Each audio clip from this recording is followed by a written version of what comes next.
So this is the bit of the video where I tell you what PMGC and a gladiator is, but I think we all know already, so I won't bore you. Today I want to talk about the 2 versus everyone clutch that Matic and Meku pulled off, why it's important, and how you could apply it to your own gameplay. There's much to learn here, so grab something yummy and a notebook and buckle up. Let's get into it. The end of game 14, with 3 teams left, Rejects, GG, and Falcons. Rejects have the entire zone in their control, and with Reggioso's forward-thinking position, GG should have no moves here. They're very much outnumbered and in the worst spot in the circle, so what can they do? They play their only move: wait. They're in no position to push anyone, so they've got to wait for Falcons to make a move first. With the amount of control Rejects have, Falcons can't push GG here, because Rejects will just third party from all angles. Rejects aren't going to push because they don't have to. As they have the lion's share of the circle, they can just wait. Eventually, Falcons do the only thing they can: push Rejects. This is exactly what GG were waiting for. This gives them an opening onto both teams, allowing them to push up off the far edge of zone and onto the third party. As soon as the Falcons push and start fighting, GG come in with an immediate knock. Despite this, Rejects are still busy with Falcons, who have pushed their main position. This means Rejects have to turn their backs to GG, and the duo are allowed to push up with no problems.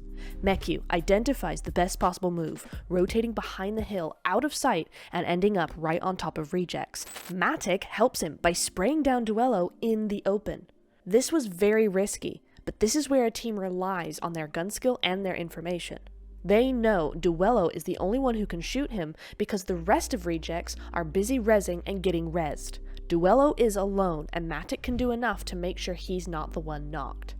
Once Meku is in position and can take over, Matic gets to safety and moves ahead with the next step of the plan.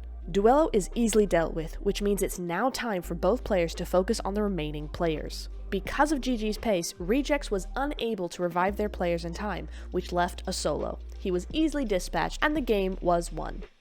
To achieve this kind of clutch, you're going to need a keen eye for information, excellent gun skill, and our old friend, timing.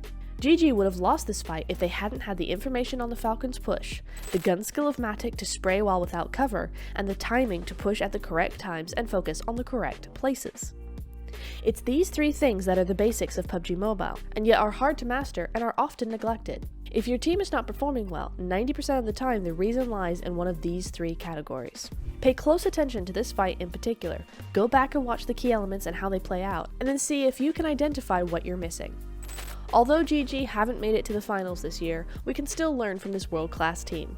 See what you can apply in your own gameplay, and until next time, good luck.